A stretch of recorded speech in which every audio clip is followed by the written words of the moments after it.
Lucas 13, versículos del 1 al 5, que reza de esta manera.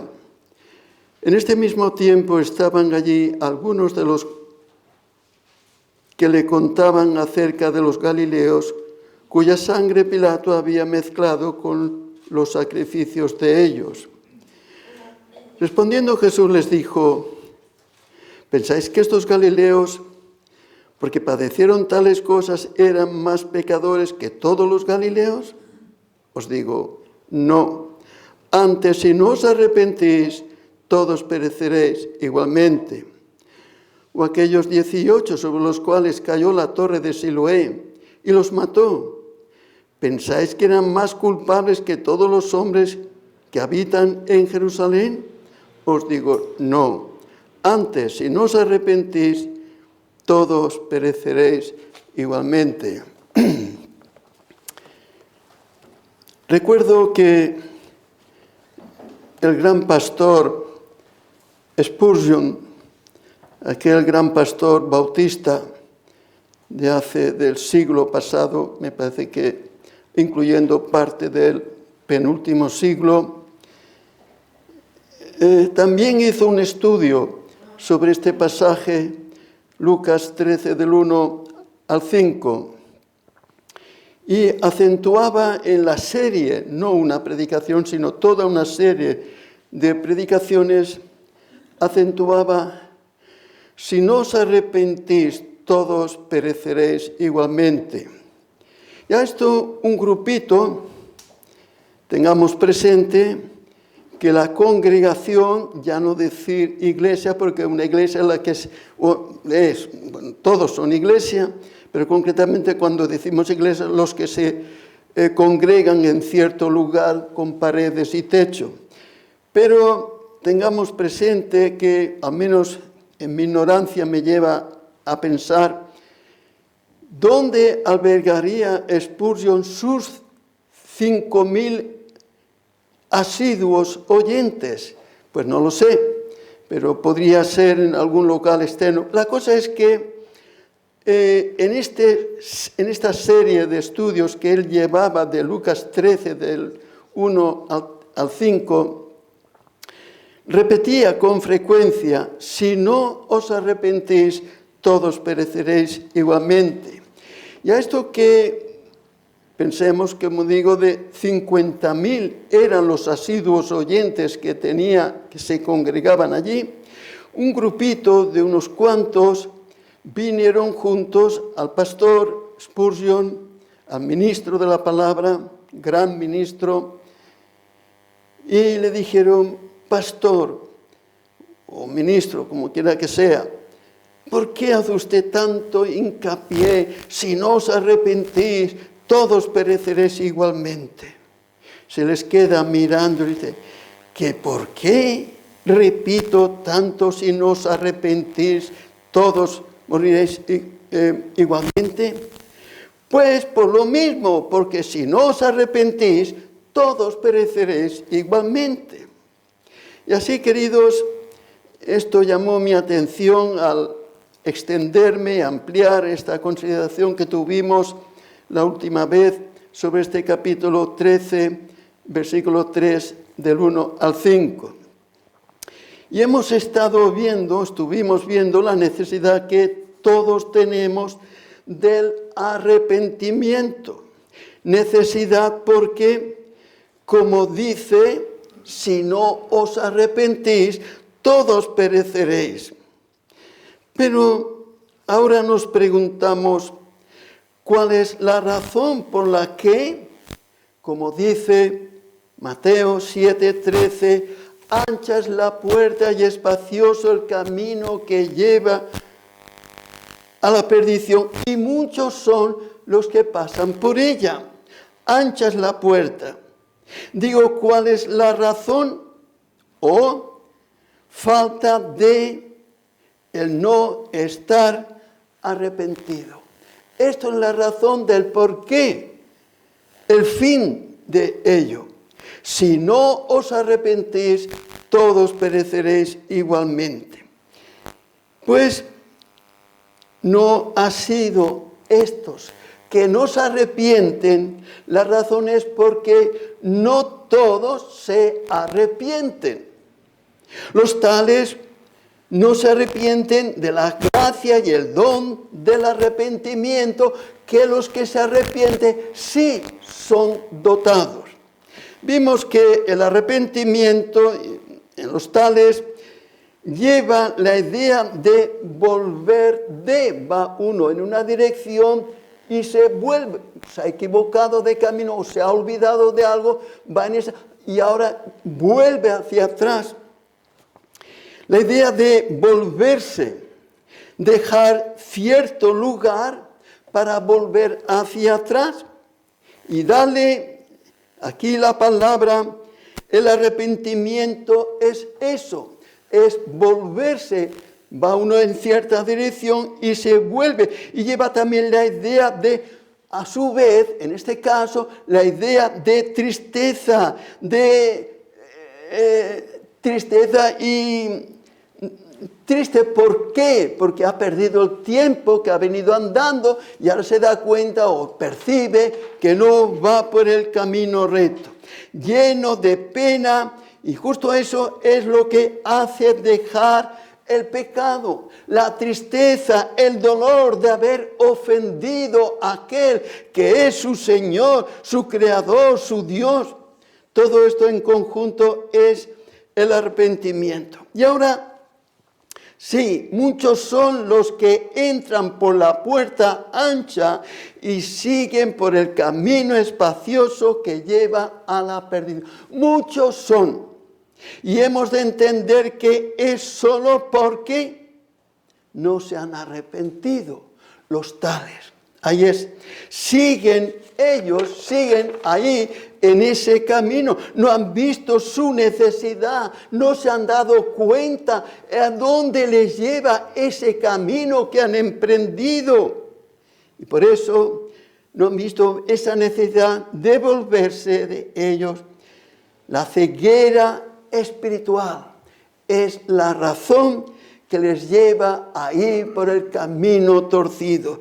No les deja ver el fin de la eterna perdición, su ceguera, a pesar de que quizás lo oyen varias veces o muchas veces, o bien en la iglesia o aquí o allá, pero no les deja ver el fin que les lleva ese camino que han emprendido. Como dice Moisés, tenemos en Deuteronomio capítulo 32 y versículo 29, ojalá fueran sabios que comprendieran esto, porque no lo comprende. Por eso, ojalá fueran sabios que comprendieran esto y se dieran cuenta del fin que les espera. Es tan necesario que se dieran cuenta del fin, porque no se dan cuenta. Y por esto aquí Moisés hace hincapié, ojalá, quisiera que se pudieran dar cuenta.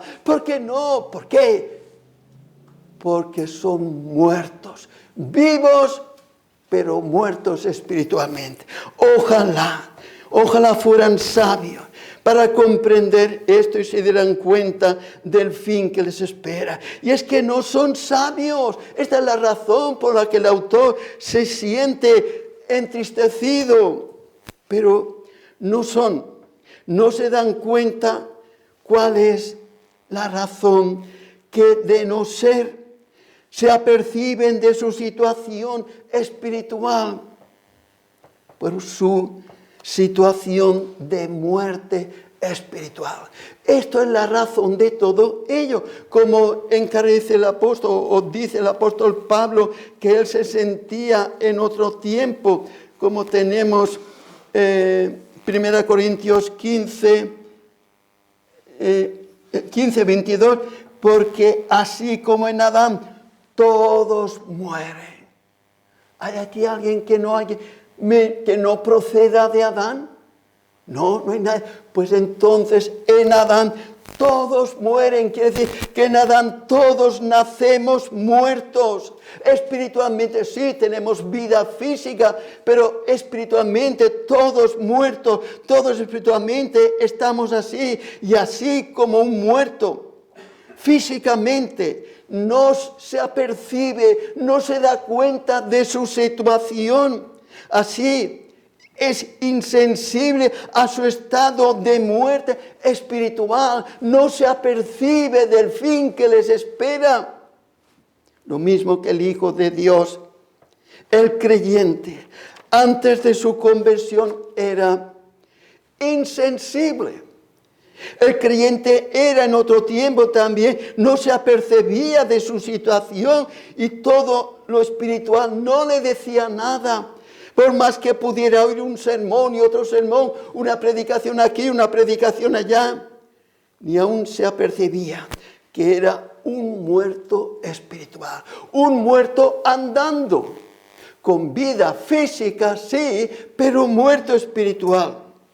Dice el apóstol San Pablo, como tenemos también Efesios capítulo 2, 5, incluyéndose él mismo, todo un gran santo de Dios, como era Pablo, aún estando nosotros muertos él se incluye escribiendo a los vosotros y yo también, estando nosotros muertos en pecado. Notemos que el mismo Pablo, antes de su camino de Damasco, antes que él seguía en aquel camino que iba persiguiendo a los pobres cristianos que habían abrazado la fe, odiaba, perseguía a los tales. Con qué odio los cogía y procuraba destruirlos. Por ello era insensible al daño que hacía a los pobres cristianos de su época, que por defender su fe eran perseguidos por este cruel perseguidor como era Saulo de Tarso. Así él ahora confiesa, aún estando nosotros muertos, y esto yo era así porque yo estaba muerto espiritualmente. Sí, yo tenía mucha agilidad para matar, para darle latigazos a este y al otro, pero estaba muerto espiritualmente. Ahora atendamos. ¿Cuál es pues la particularidad? Porque muchos no se arrepienten de andar como él anduvo antes. ¿Cómo es que muchos no se arrepienten de andar por el camino ancho que sigue ese camino hasta la perdición? ¿Por qué? Digo, ¿cuál es la particularidad de que unos se arrepienten con ese sentimiento de tristeza? El arrepentimiento lleva un sentimiento de dolor, de tristeza, y otros no. Otros no se aperciben de esta situación que el nuevo creyente, nuevo si es nuevo, lleva en sí. Pues sencillamente falta de la obra de la gracia de Dios en los tales. No es otra cosa. Falta de la obra de Dios, la obra regeneradora de Dios en los tales. Como nos enseña también Zacarías capítulo 10, Zacarías 12, versículo 10. Derramaré, dice el Señor, derramaré sobre la casa de David, sobre los moradores de Jerusalén, derramaré espíritu de gracia y de oración y mirarán a mí. ¿Quiénes? Los que no me miran, los que no me ven, los que no quieren saber nada de mí. Y mirarán a mí, a quien traspasaron, y llorarán como se llora por hijo unigénito.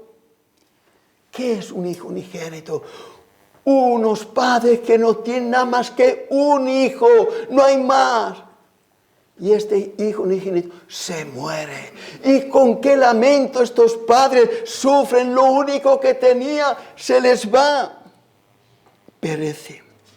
La causa y razón de la tristeza es esta, se ha perdido. Y ahora dice, derramaré en Zacarías 12:10, derramaré sobre la casa de Israel espíritu de gracia.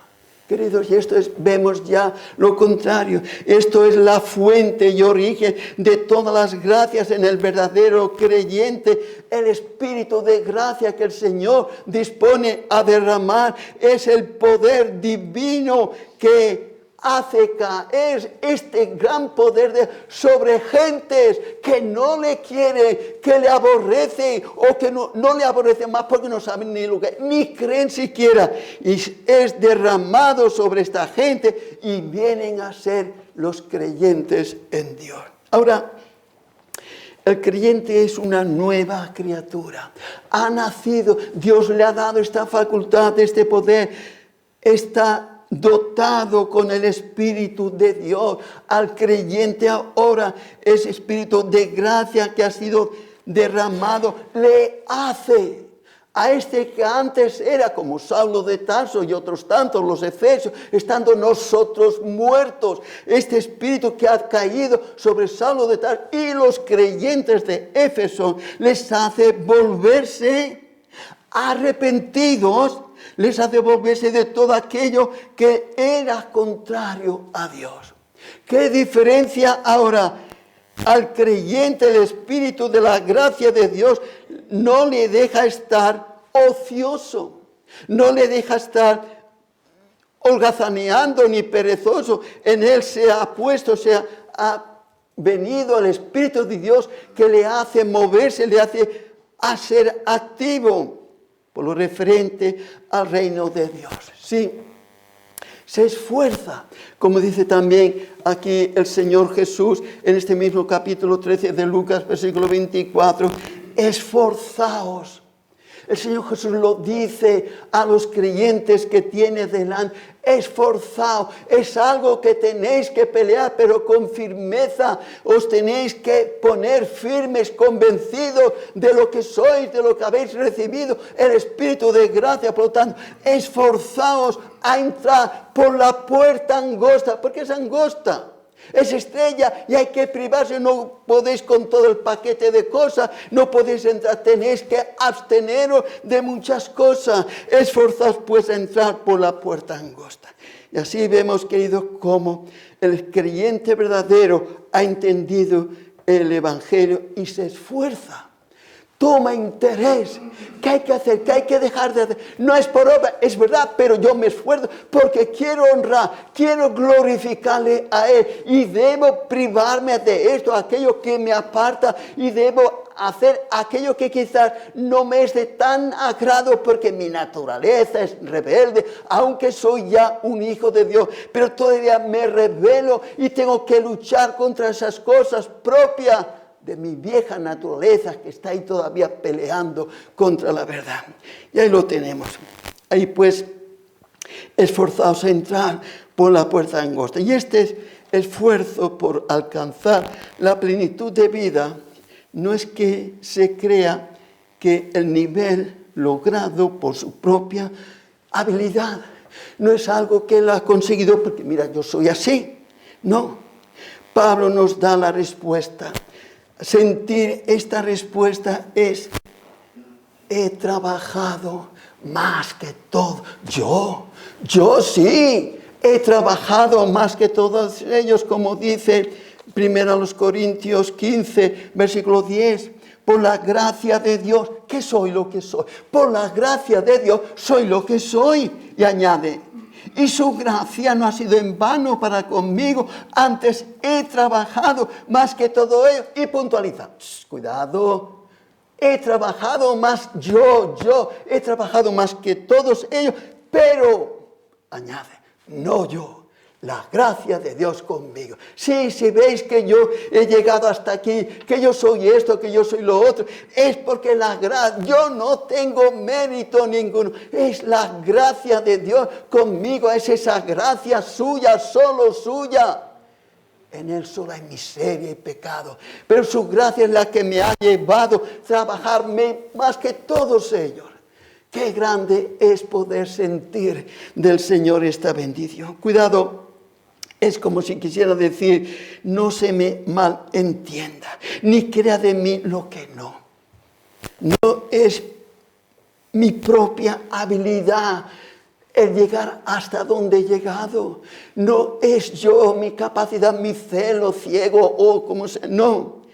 La gracia de Dios conmigo es la que me hace vivir como vivo. Es su gracia en mí. Y esto es lo que nos hace a los creyentes. Creyentes en distinto al creyente del que no tiene el Espíritu Santo. Que los hay. Los hay también que profesan ser creyentes, pero sin el Espíritu. No han sido dotados, se manifiestan como... Imaginaos en aquella super iglesia de Spurgeon, según los datos que tengo, una congregación, no sé si local o fuera, de 5.000 personas. Allí no se congregaban todos por arte de magia, porque, ¡ay, qué bien que predica, qué lenguaje que tiene! Spurgeon incluso no tenía ni estudios superiores, era un simple creyente, pero que Dios lo dotó con tal fuerza.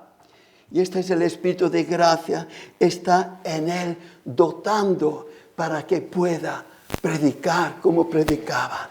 El Espíritu, y queridos, un simple ministro como es el que nos preside y un servidor, podemos también tener nuestros fallos, nuestras pocas habilidades, pero lo importante es que se predique la palabra de Dios.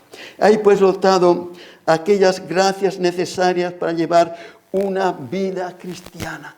¿Qué es lo que necesitamos? Como dice también Jeremías capítulo 32, 39. Y les daré, estos son los dones de Dios, las gracias de Dios en aquel pueblo que ha sido elegido por gracia. Y no solamente que lo, sino que lo dota, lo capacita para que vivan como Él quiere que se viva y como deben ser luz en este mundo. Porque nosotros no hay luz, ni hay capacidad, ni hay fuerza, ni hay interés. Por eso Él tiene que dotar a los suyos con esta gracia. Como dice, les daré lo que no tienen. Un corazón y un camino para que me teman perpetuamente, para que tengan ellos y sus hijos. Qué precioso ver estos jovencitos aquí. Yo hablo con algunos de ellos y parece, a mi forma de entender, pero si esto es un verdadero creyente, puede ser que no lo sea, pero eso es la sensación que percibe uno. Qué precioso. Los hijos de los creyentes son bendecidos y prueba de que Dios bendice a los hijos de los hijos es que están aquí. Atentos y que luego te saben exponer, te saben explicar lo que uno que se aburre no entiende nada. Les daré un corazón y un camino para que me teman perpetuamente, para que tengan ellos y sus hijos después de ellos. Y haré con ellos pacto eterno que no me volveré atrás de hacerles bien. Y pondré mi temor en el corazón de ellos para que no se aparten de mí.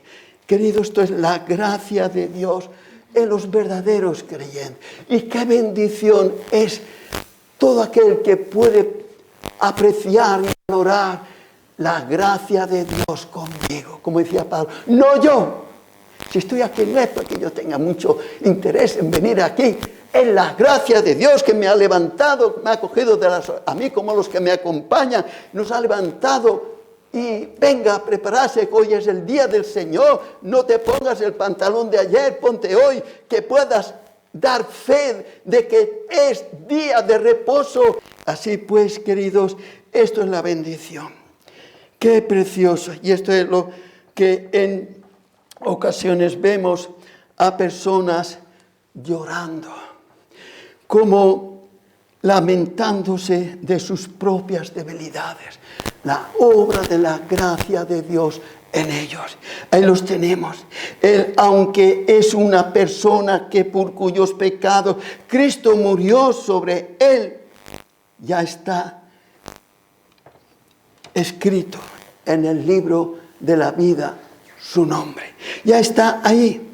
Y el tal, aunque verdaderamente creyente, pero todavía tiene que ser librado de este cuerpo de pecado. Ya es creyente, pero todavía es un pecador.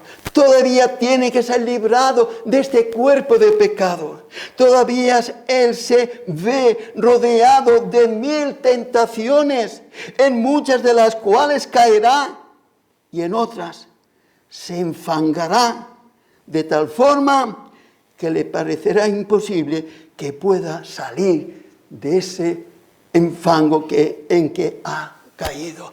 ¿Cómo es posible que un hijo de Dios pueda caer tan bajo como yo he caído? ¿Cómo puede ser esto? ¿Cómo tenemos la propia experiencia del salmista? Salmo 131 dice, 131 dice, de lo profundo, Señor, a ti, no por encima de todo, no, de lo profundo, clamo a ti, oh Señor, oye mi voz. Señor, necesito que me oigan. Estén atentos tus oídos a la voz de mis súplicas. Querida alma, tú clamas así también. Te ves también así de pecador que necesitas que Él te oiga. Señor, oye mi voz. Lávame de este cenagal en el que caigo en mi mente o como sea. Qué bueno es gozar del Espíritu Santo que nos hace ver dónde caemos. Antes yo caía muchas veces también, pero no me daba cuenta ni me apercibía. Y aunque me dijeran, otros hay peores que yo. No, la cosa de que no le gusta es que no se arrepiente. Por eso, el que se arrepiente ha venido sobre él la obra gloriosa del Espíritu Santo. El Espíritu de gracia que está en él. Ese Espíritu hace detestar, le hace aborrecer aquello que antes con tanto anhelo amaba. Esto hace, queridos, el Espíritu de gracia en el verdadero creyente. Que poco se oye hablar hoy en muchos creyentes en este tono. En nuestros días oímos en nuestro tiempo de algunos cristianos lamentándose por sus pecados y sientan aborrecimiento de sí mismo, que poco se ve, y algunas veces cuando es más bien sin sentir lo que dicen, quizás para dar a entender, pero no hay un profundo arrepentimiento. Por ello, no sé si lo he dicho, ciertos creyentes, un grupito de creyentes de la iglesia de Spurgeon, un día vinieron a él, pastor, ¿por qué predica usted sobre si no os arrepentís, si no os arrepentís, si no os... ¿Por qué predica usted tanto sobre eso, hombre? ¿Por qué? Porque estaba predicando sobre este mismo, toda una serie, no tan rápido como yo, pero toda una serie que duró bastante tiempo. ¿Por qué predica usted como esto? ¿Qué dices? ¿Que por qué predico yo tanto sobre si no os arrepentís todos pereceréis? Porque si no os arrepentís todos pereceréis. Por esto predico así, porque si no os arrepentís todos pereceréis. Queridos, así es como realmente llega al corazón. Y así es como nosotros lo hemos de sentir. Se ha operado la gracia de Dios en mí. Ha venido el Señor Jesucristo con sus llagas y ha mostrado que todos mis pecados han sido clavados en Él. Hemos visto que sí, tenemos motivos para llorar, para lamentarnos, para entristecer, porque Él, por mis culpas, por mi pecado, tuvo que sufrir aquella muerte que sufrió. Las obras impías.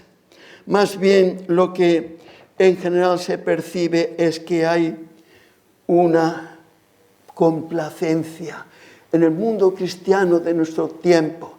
Bueno, no voy a decir de hace tiempo atrás porque no vivía, pero sí cada vez hay menos creyentes, cada vez las iglesias van menguando y las pocas que van creciendo es que vaya evangelio que se predica por ahí para atraer tantas gente.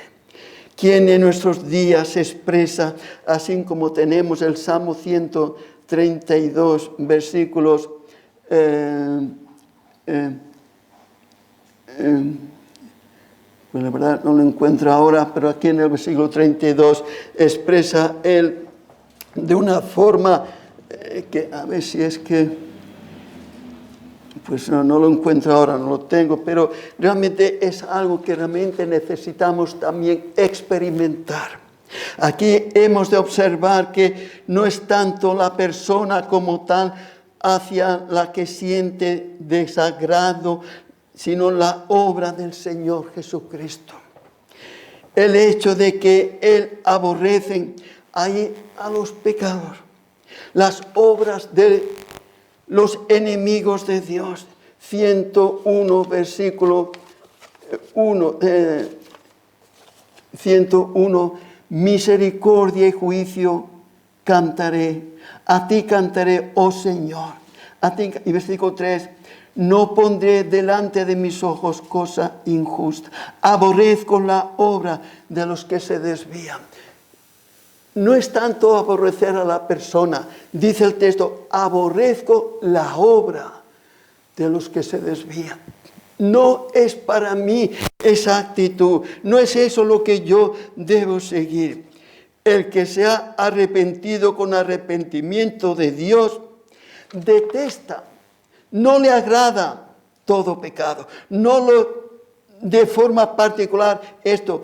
Y aquel otro no, sino aborrece el pecado de forma general.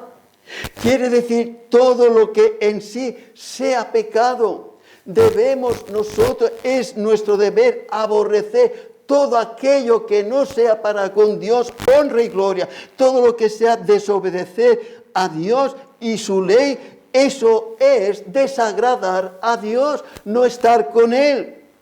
Aquel que no detesta el pecado de forma general, o mejor dicho, el que no aborrece todos los pecados, Bruno, este es aquel que suma más y más pecado. La realidad es que no aborrece a ninguno, aborrece todo menos uno. Hay uno que no lo puedo dejar, hay uno que me está aquí, está en mí. El que aborrece el pecado por lo que en sí es el pecado, que es cualquier pecado, es rebelión contra Dios. No hechos concretos, sino porque el pecado es quebrantar la ley de Dios. Cualquier pecado, cualquiera que sea, es ir contra Dios. La razón del pecado es que se va en contra del santo y justo Dios. Esto es, querido, el pecado es una ofensa contra Dios. No porque a mí me desagrada, no porque me desagrada una actitud concreta, no, sino porque cualquier clase de pecado es abominación. El Señor lo abomina. Y el que no aborrece un pecado concreto, por lo que en sí es el pecado, aborrece a Dios. Porque Él es el que prohíbe, Él es el que manda. Donde hay verdadero arrepentimiento, hay una disposición, hay un interés, un desechar toda clase de pecado, sea lo que sea. El creyente verdadero desea andar en novedad de vida. Aquel que se dispone a dejar todos los pecados menos uno, hombre, que aquel que dice, quiero dejar todo lo que en mí sea, mi anterior sea pecado, menos este otro. Este pecado no lo puedo dejar, oye, este no. Yo, mira, ¿cuántos dejo? Yo los dejo todos, menos este. Mira, ¿cuántos otros pecados sí he dejado? Mira antes, cómo iba yo, cómo hacía esto, pero este no. Este pecado no, este lo tengo ahí muy bien cogido. Pero este pecado yo no puedo dejarlo, podría. Y además este pecado es algo de su importancia. Comparado con todos los pecados, mira cuántos pecados he dejado. ¿No lo ves? Oye, y no hay bastante aquellos otros pecados que dijo que Dios no se va a enfadar conmigo. No, porque yo, fíjate cuántos he dejado, no se puede enfadar conmigo. Dios no es tan meticuloso si comparas todos mis anteriores y grandes pecados. Fíjate cuántos he dejado, que lo dará. Él no le dará importancia, porque Él no es así, tan meticuloso como tú. Él no es así. Queridos, ese es el sentir. No es el sentir de un verdadero creyente. La persona que así actúa, todos menos este. Este me lo guardo para mí. El sentir de uno hipócrita, eso es. Que quiere contentar a Dios con sus propios pecados. Esto no es. ¿Os acordáis de Saúl? Aquel hombre que era general del ejército de Israel, como dice Primera de Samuel capítulo 15, versículo 3, Dios le dice a Saúl, ve al rey Saúl, el rey de Israel en aquel entonces, ve pues y hiere a Amalek. Saúl, ve y hiere a Amalek y destruye todo lo que tiene y no te apiades de él. Destruye a Amalek y todo lo que tiene y no te apiades de él. Mata hombres, mujeres, niños y aun los de pecho, vacas, ovejas, camellos, asnos, todos, destrúyelo. ¿Qué te he dicho? Que hagas eso, Saúl. Versículo 8 y 9. Y tomó vivo a Agag, rey Amalek. Tomó vivo a Amalek, pero a todo el pueblo mató a filo de espada, pero no a Amalek. Y Saúl y el pueblo perdonaron a Agag y lo mejor de las ovejas, del ganado mejor, de los animales engordados, a los carneros, de todo lo bueno, y no lo quisieron destruir, más todo lo que era vil y despreciable destruyeron. Versículo 10. Vino palabra del Señor a Samuel diciendo, a Samuel, porque Samuel era el director, el que Dios escogió como siervo para denunciar los pecados o las bendiciones. Vino palabra del Señor a Samuel diciendo, me pesa haber puesto por rey a Saúl, porque se ha vuelto de en pos de mí. Ha perdonado la vida al rey que tenía que haber muerto y no la ha muerto, y a otros géneros. Y no ha cumplido mi palabra. Y se apesadumbró Samuel y clamó al Señor toda aquella noche. Y madrugó luego Samuel para ir a encontrar a Saúl por la mañana. Y fue dado aviso a Samuel diciendo, Saúl ha venido a Carmel. Y aquí se levantó un monumento y dio la vuelta y pasó delante de él, descendió a Gilgal. Y vino pues Samuel a Saúl, que lo quería ver, lo quería encontrar para denunciarle su pecado. Vino pues Samuel a Saúl y Saúl, eufórico, mira lo que he hecho, fíjate cuántos soldados enemigos he matado y cuánta gente. Vino pues Samuel a Saúl y dijo, bendito sea, todavía bendiciendo, bendito sea tú del Señor, yo he cumplido la palabra del Señor. Oye, mira, Samuel, yo he hecho esto, fíjate.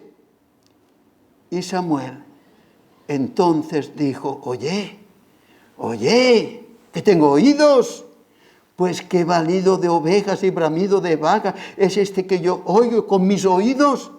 Y Saúl respondió, justificando su pecado. De Amalek ellos los han traído.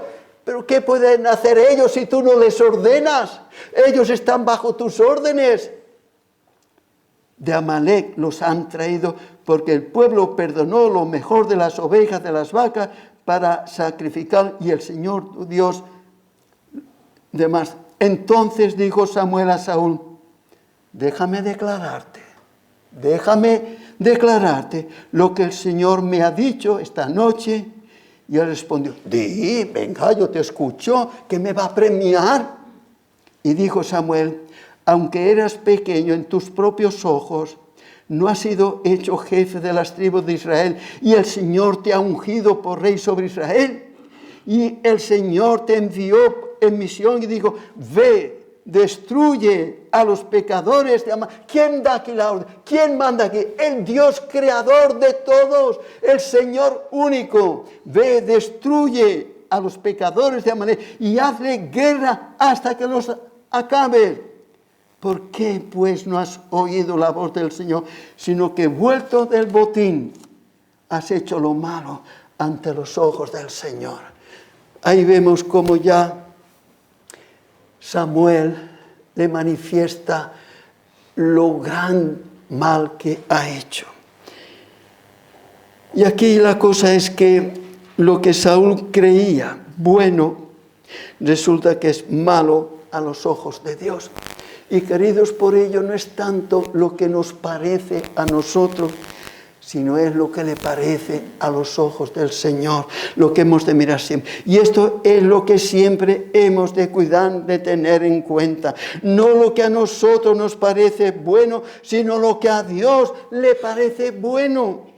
Saúl apartó lo mejor de las ovejas, no para hacer un gran banquete, sino para ofrecer sacrificios a Dios.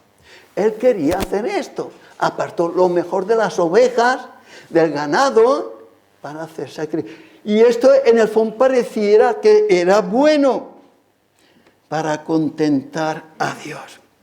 Y eso, los ojos humanos, puede parecer bueno. Y nos parece bien muchas actitudes de algunos, o de mí, o de quien sea. Pero aquí no es tanto mi actitud, aquí es lo que Dios manda. Él es el Señor o no lo es. Y si el Señor, hay que obedecerle. Y nuestro parecer aquí debe ser anulado. Es el parecer del Señor. Y Dios, cuando habla tan claramente como vemos que habla en su santa palabra, nosotros hemos de ponernos de rodillas. Señor, habla, que tu siervo escucha. Sea que yo lo entienda, sea que no lo entienda. Pero la realidad es que Dios no se contenta con nada que nosotros le ofrezcamos que no sea una total obediencia a su palabra. Sí, queridos, podemos poner muchas objeciones, pero siempre hemos de colarlo todo por el tamiz de las Sagradas Escrituras. Hemos de ver qué dice Dios a todo esto, no mi parecer, no el parecer de este o el parecer del otro. ¿Qué dice Dios? Y aquí vemos como el versículo, aquí en los versículos dice, Dios quiere sumisión en todo. Dios quiere que nos sujetamos en todo. Sé que algunas cosas no son más fáciles someternos, sé que otras cosas no son tan difíciles, pero que en lo que a nosotros respecta, es sumisión. Cuando Saulo de Tarso, con todo lo creyente que era, estaba en aquel calabozo, él le hubiera gustado estar con los hermanos en la congregación, pero no podía.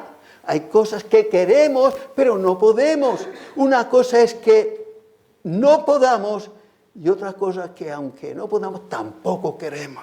Por ello, queridos, no nos servirá de ningún provecho todo lo mucho y bueno que podamos hacer. No nos sirve si dejamos algo por insignificante que a nuestro juicio, a nuestro parecer, pueda ser. Por eso hemos dicho que no tiene el propósito de abandonar sus pecados en este caso. Saúl no quiso dejarlo todo como Dios le había mandado. Y como dice Santiago también, cualquiera que guardare toda la ley, pero ofendiere en un punto, se hace culpable de todos. Sí, querida alma, cualquiera que, yo estoy aquí, yo voy a hacer esto, pero hay algo que fallamos. Dice la Escritura que nos hacemos culpables de todos. Dios no quiere que nos quedemos con ningún pecado. Sí, tenemos todo el cuerpo sano, pero en una parte del cuerpo, aunque sea insignificante esa parte del cuerpo, si esa parte del cuerpo nos viene gangrena, será la perdición de todo el cuerpo. A una parte nos ha venido gangrena. Hay que mirar de eliminarlo como quiera que sea. Si lo dejamos, va, todo el cuerpo peligra. Así, no es suficiente dejar la mayoría de nuestros pecados y quedarnos con los brazos cruzados. No, hay que dejarlo todo. Todo lo que el Señor manda, en la medida que nos sea posible, naturalmente, porque no todo es posible. A veces quisiéramos algunas cosas, pero no todo es posible. Agripa, fijaos, recordáis cuando estaba con el apóstol Pablo hablándole, predicando Hechos al final, capítulo 26, estaba allí hablando y Agripa, qué bien, sí, Saulo, sí, verdad, qué bien, Saulo. Y concluye, Saulo, por poco me persuades a ser cristiano. Qué bien, Saulo, qué bien, oye, cómo te he escuchado, qué bien, por poco me persuades a ser cristiano. Pero para Agripa, mucho ya lo tenía, estaba ganado, por poco solamente, por poco, pero ese poco que le faltaba no le evitó a Agripa que lo mucho que ya había conseguido no le sirviera de nada. Lo poquito, Agripa, tienes que doblar tus rodillas también. En lo poco, ya has doblado mucho, ya estás mucho, pero sigue adelante, Agripa, no seas así, hombre, sigue adelante. Lo poco que te queda, consíguelo también, pero él no. Ese poco fue su ruina eterna de Agripa. Le faltó poquito, tanto que había conseguido.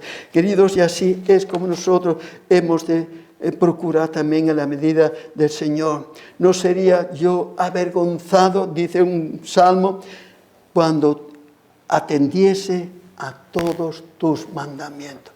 Aquí es lo que tenemos que mirar bien y hacernos, a veces nos cuesta trabajo, según que mandamientos nos cuesta más trabajo obedecerles que a otros. Otros son fáciles, pero otros no. Pues tenemos que mirar que estos pocos, clamar al que puede fortalecernos. Para el salmista, para no ser avergonzado, hay que guardarlos todos los mandamientos. Y antes, atender todos los mandamientos implica no atender a ningún pecado. Todos los mandamientos implican no atender a ninguno que sea contra Dios. ¿Y quién de entre nosotros no peca de una manera o de otra? Esta es otra cuestión. ¿Quién de nosotros puede levantar la mano? Yo no peco en nada. Como dice el proverbio, ¿quién podrá decir? Proverbios 20, versículo 9. ¿Quién podrá decir, yo he limpiado mi corazón, limpio estoy de todo mi pecado? ¿Quién puede decir, yo no tengo ningún pecado, yo estoy limpio de todo pecado? Nadie. ¿Quién podrá decir, yo no ofendo en ninguna manera? Pero la Escritura dice, todos ofendemos muchas veces. Está hablando a creyentes, a gente que presume, por supuestamente son nacidos de nuevo. Él incluye, todos ofendemos muchas veces. ¿Hay alguien que de alguna forma u otra no ofenda? Sea Dios veraz y todo hombre mentiroso. Queridos, la palabra de Dios debe tener siempre para nosotros razón. Y el mal nuestro es que no nos damos por enterados, no reparamos en nuestra propensión, no pensamos en ello. Y nuestra tendencia al pecado, que somos pecadores por nacimiento, ya hemos nacido así, somos hijos de pecadores y nosotros heredamos el pecado de nuestros padres como nuestros padres hasta Adán. Todos somos pecadores, no podemos librarnos de ninguna forma de pecado. Dios no nos va a castigar por eso, dicen unos, eso no tiene importancia, hombre. Tú no seas tan extravagante, hombre, eso no tiene importancia, que hay otros que son mucho más pecadores. Hombre, y míralos, ahí están en la iglesia también, como estos judíos que se refiere aquí en Lucas 13, 1 y 2. Estos judíos que vinieron a contarle a Jesús los grandes pecadores que tendrían que ser aquellos galileos para que sufrieran aquel mal por parte de Pilato.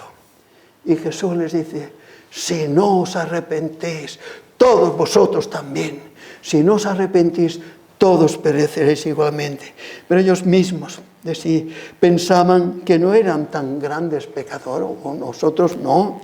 Y eso pasa y puede pasar también con nosotros, que no nos creemos tan grandes pecadores, casi pensamos que no somos tan pecadores como otros. Los hay que son más que nosotros. Estamos más concentrados en el pecado de los demás. Mira al otro, fíjate aquí, fíjate allá, que en nuestro propio pecado. ¿Qué es lo que nos conviene a nosotros mirar y evitar y que sea lavado con la sangre del Cordero? En nuestro casi todo lo pensamos y desapercibidos, pero estas palabras deberían ser para nosotros preocupantes, nos deberían preocupar. Y para que no haya lugar a dudas, Señor, lo repite aquí en los versículos 3 y 5 de Lucas 13. Si no os arrepentís, todos pereceréis. Todos los que nos arrepienten perecerán.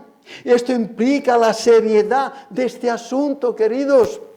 Si no os arrepentís, el Señor Jesús no está pensando en algunas personas en concreto, a estos o a aquellos. No, Él está universalizando, está hablando en general a todos y supuestamente están incluidos los hombres sin descripción, sin excusa.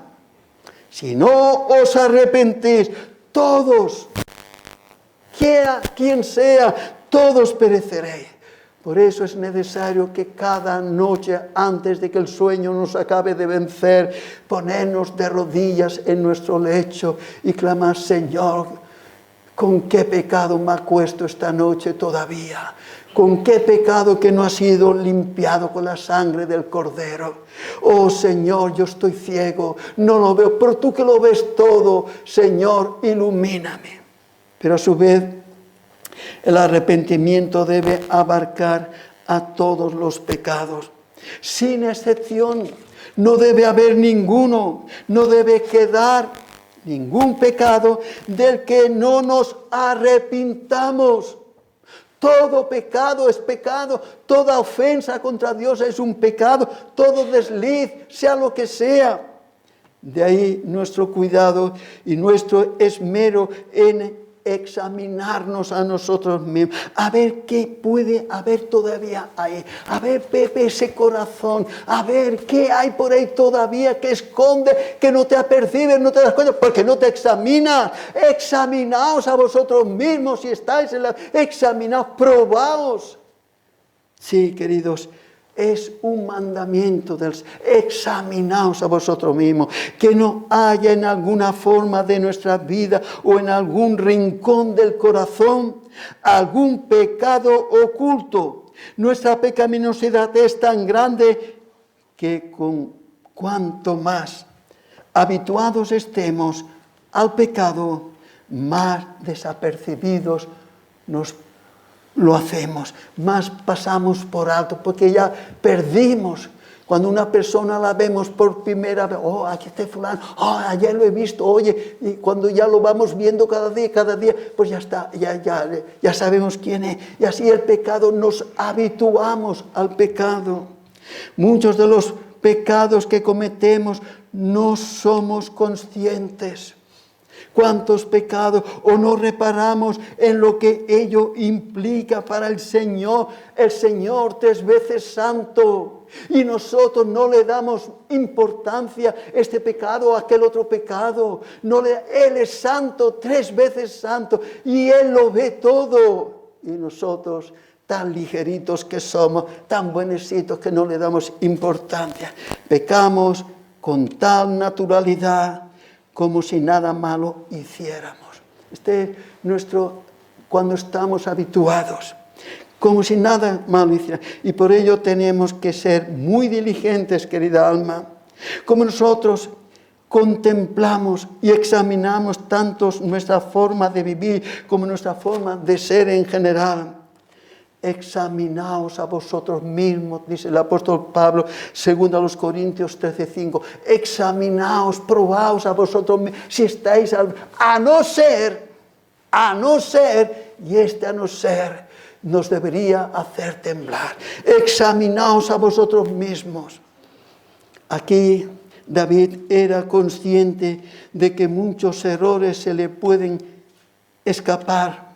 Por ello, él se encomienda a Dios. Como tenemos Salmo 119, versículo, creo que es el 12. Sí, a ver si. Sí. ¿Quién podrá entender sus propios errores? Yo los míos, tú los tuyos. ¿Quién podrá entender sus propios errores?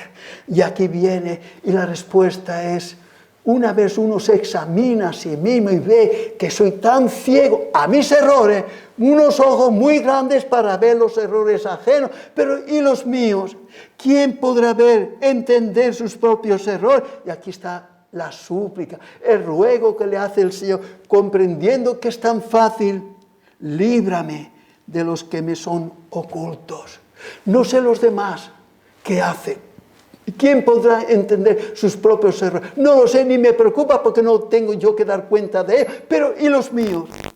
Líbrame de los que me son ocultos. Aquellos errores que yo no me apercibo, y si los apercibo los disimulo como si no fueran errores. No les doy la importancia de vida. Y a esta dificultad de entender uno sus propios errores, y como que David aún, y a pesar de que era en ellos, él quiere en ellos porque los conoce o continúa en ellos siendo errores, que Dios desaprueba todo error. Por eso dice aquí Salmo 19:12, dice, ¿quién podrá entender sus propios errores? Y añade él, a ver, ¿quién podrá entender? A mí no me preocupa los errores de los demás. Y ahora él se enfoca a sí mismo y ruega, líbrame a mí, Señor. ¿Quién podrá entender sus propios errores? A mí no me va. Ahora, líbrame de los que me son ocultos, Señor, de los que yo tengo un telón ahí que no los veo. Líbrame de los que yo no veo, que son errores también, que son pecados. Queridos, qué bueno es poner el enfoque en uno mismo. A veces nos enfocamos también en bueno, que no quiere decir que pasemos, lo que está mal y no podemos cerrar los ojos, pero cuidado, líbrame de los que me son ocultos. Nosotros a veces nos arrepentimos, confesamos los pecados particulares, aquellos de los que somos conscientes, ¿vale? Pero ¿y de los que no son ocultos? Líbrame de los que me son ocultos. Aquellos que cometemos nosotros, pero no nos damos cuenta o no reparamos en ellos. Se nos pasan por alto, no los percibimos porque no les damos tanta importancia como ese mismo pecado lo vemos en otros. ¿Dejarán de ser pecados por ello? Cuando dice David, ruega a Dios, como tenemos Salmo 139 y versículos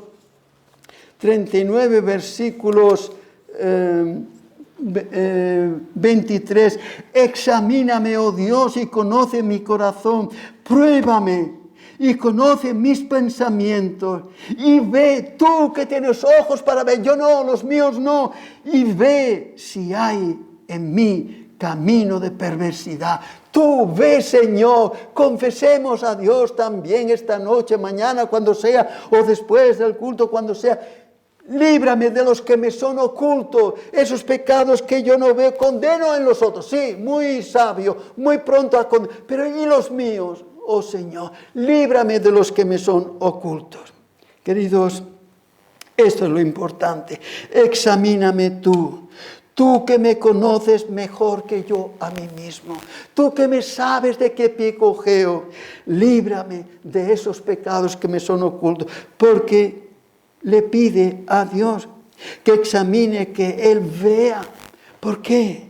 Porque David mismo es consciente que Él no todo lo puede ver.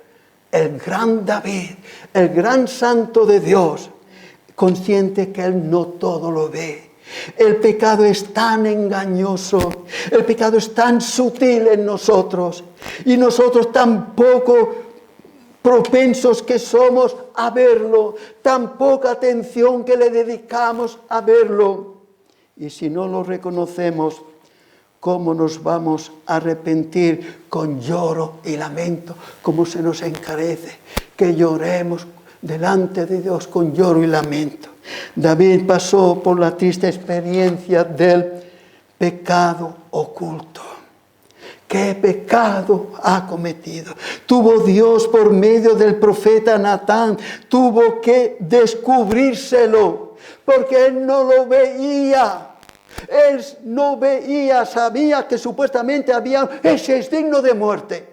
El profeta vino con astucia para cogerle entre... el que ha cometido eso es digno de muerte. Y no vio su propio pecado. David no se lamentó porque lo hubiera descubierto. No porque saberlo, ser consciente o no, no dejaba de ser igualmente pecaminoso. Aunque no lo veas, no deja de ser pecaminoso. Pero la gracia de Dios, el Espíritu de gracia que ha sido derramado sobre los verdaderos creyentes. Queridos, observaréis que siempre hago hincapié verdaderos creyentes, porque en el mundo cristiano hay muchos que profesan ser creyentes, pero como en el caso de Spurgeon, una congregación de, según tengo oído, unos 10.000, allí asiduamente se congregaban, y todos, pues algunos posiblemente no. Por eso les revela el pecado oculto, para que conociéndolo se arrepienta. Él les hace ver. Y este es el fin de la oración de David. Examíname, Señor. Tú que me conoces, pruébame y ve. Tú que tienes ojos para ver, yo no. Yo soy ciego en cuanto a mí. Tú que tienes ojos para ver, ve si hay en mí camino de perversidad. Señor, házmelo ver que no lo veo. Y qué grande es esto, Señor. Qué bueno es cuando un alma llega a caer de rodillas confesando su incapacidad. Que puede ser, creyéndose que no es, pero que puede ser. Y esto es lo que también la oración del creyente como David, que ya lleva años, este creyente. No es un creyente de ayer, no es un creyente de cuando era chavalillo que cuidaba las... Y ya entonces quizás tenía más temor de Dios que ahora aquel jovencillo que cogió la onda para tirársela al gigante Goliat. Aquel jovencillo le hizo eso porque confiaba en el poder. Tú has venido a destruir los ejércitos del Dios de Israel, pues yo en su nombre vengo contra ti. Este jovenzuelo ha crecido. Y con él también el pecado. También ha crecido con él el pecado y por eso él se confiesa.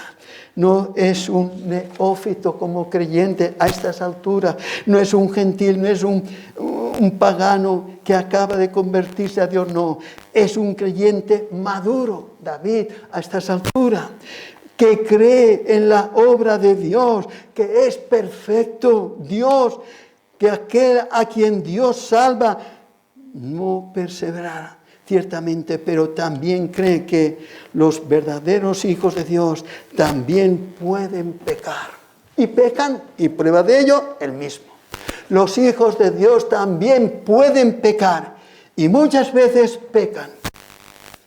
Y tan cierto es que aquel a quien el Señor salva no perecerá, es cierto como que el que no se arrepiente de sus pecados también perecerá. Si no os arrepentís, todos pereceréis.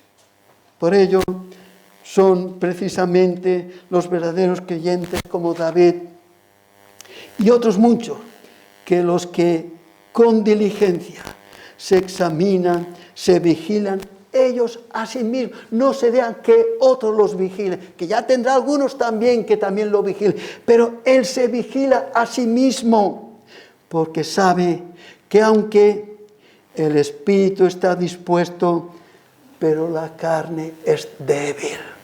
Por ello no confía en sí mismo. El espíritu sí está dispuesto, pero esta carne es débil y puede caer en cualquier momento. La carne es débil, la carne es propensa al pecado y se peca más de lo que debiera pecar. ¿No tienes tu experiencia? ¿No tienes tu experiencia que se peca más que lo que se debe pecar? Y cuando esta lección sea real, querida alma, en tu corazón, cuando esta lección sea real, iremos a nuestro aposento privado, donde nadie nos vea, ni nuestra compañera, ni nuestro compañero. Allí en aquella cama nos arrodillaremos y confesaremos: Señor, ten piedad de este pecador y guárdalo para que no caiga. Nos arrepentiremos con lloros y lamentos. Esto es lo que vemos en la Escritura.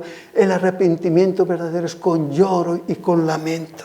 Aquellas mujeres que seguían, una concretamente a la Magdalena o la que fuera, secaban los pies del Señor Jesús con las lágrimas que ella derramaba, las secaba con sus cabellos.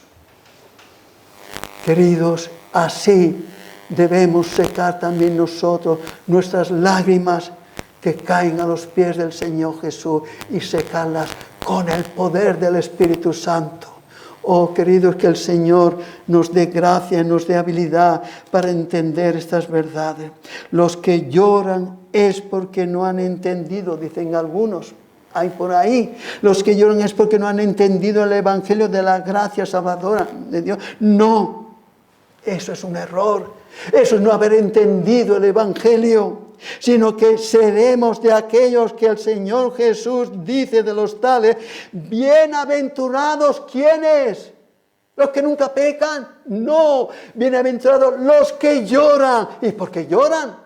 Porque lloran, porque se lamentan, porque son pecadores, son conscientes de que no son lo que debieran ser, aquel que derramó su sangre por pecadores. ¿Y yo qué hago para evitar que él tenga que sufrir por mí? ¿Qué hago yo? No hay fuerza, Señor, en mí. No hay capacidad. A la más mínima vuelvo a caer. Por ello, Señor, el que esté libre de pecado, sea el primero en tirar la piedra contra él. Queridos, que Él se apiade de nosotros, que nos ayude, que veamos.